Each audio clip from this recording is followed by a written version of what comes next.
I get emails and letters from many Singaporeans who are in China now doing business to thank me for having insisted that they do 2 languages. Otherwise, they wouldn't be in China doing business. They had a basic. They can speak the language. They know the pronunciation, the tones. They know a few characters, and they build on it. If they have no such foundation, they would not have made the grade. I did not know this until I read an article, a research paper done by an American Chinese who did research on the children, the second generation Chinese immigrants in America. And he found that where the parents spoke their children in Mandarin, in Putonghua, when they reach college level, although they never learn Chinese, they pick it up without any difficulty. But those who spoke English at home, they are no better than the American Caucasians. So I had another teacher who was bilingual. His wife was speaking to his daughter in English, and he was speaking in Mandarin. So the daughter had an option to speak English or Mandarin, and English is the easier language. So at the age of 4, the daughter said to him, "Papa, ABC is better." He was flabbergasted. So I showed him this article. I said, "Tell your wife to speak to her in Mandarin. She has no choice."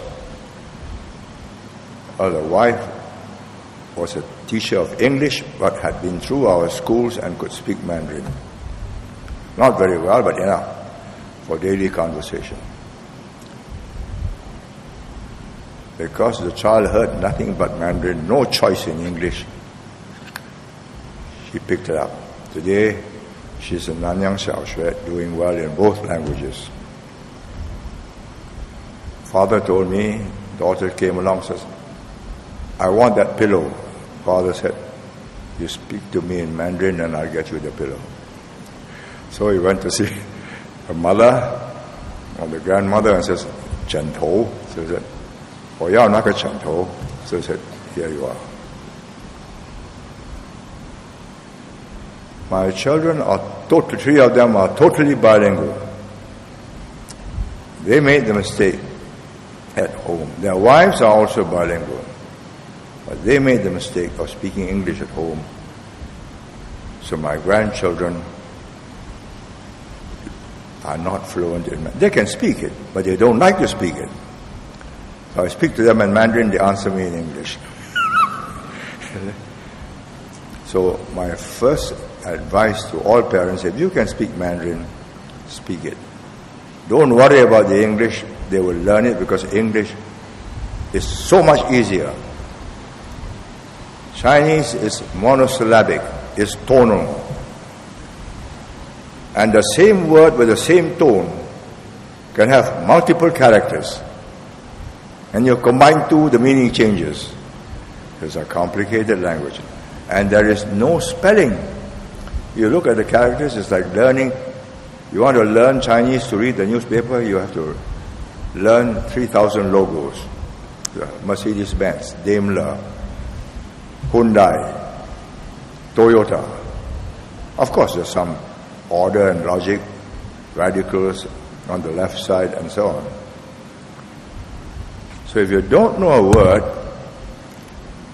in a Chinese text or 2 words, you cannot capture the meaning. In English, you can. It's spelled. I did not know how. I came to the conclusion that Chinese, you have to do 2 hurdles. First, you learn to speak. You learn to listen and speak. Then you learn the awful chore of writing and reading.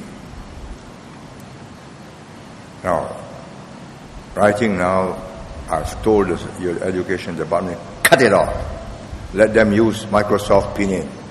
Learn Pinyin, the words come out, and you can recognize what word to put in.